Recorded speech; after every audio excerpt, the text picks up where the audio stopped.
জগতে প্রত্যেক ব্যক্তির কোনো না কোনো দুর্বলতা অবশ্যই আছে।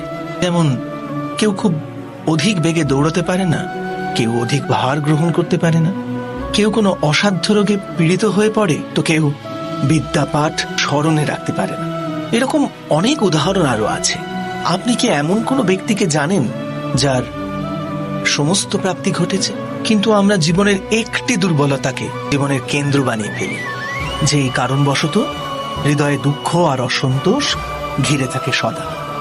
দুর্বলতা মানুষ জন্ম থেকে অথবা কোনো দুর্ঘটনার মাধ্যমে প্রাপ্ত করে, কিন্তু দুর্বলতাকে মানুষের মন নিজের অক্ষমতা বানিয়ে ফেলে। কিন্তু কিছু ব্যক্তি এমনও হন যারা নিজের পৌরুষ আর শ্রমের দ্বারা সেই দুর্বলতাকে পরাজিত করে দেন। কি বিভেদ আছে এদের আর অন্য লোকেদের মধ্যে? আপনি কখনো এর বিচার করেছেন? অতি সরল উত্তর আছে এই প্রশ্নে। যে ব্যক্তিকে দুর্বলতা পরাজিত করতে পারে না, যে পৌরুষের প্রমাণ দেবার সাহস রাখে হৃদয়, সেই দুর্বলতাকে পার করতে পারে। অর্থাৎ দুর্বলতা তো ঈশ্বর প্রদান করে, কিন্তু নিজের সীমা তো মানুষ নিজেই নির্মিত করে। স্বয়ং বিচার করুন।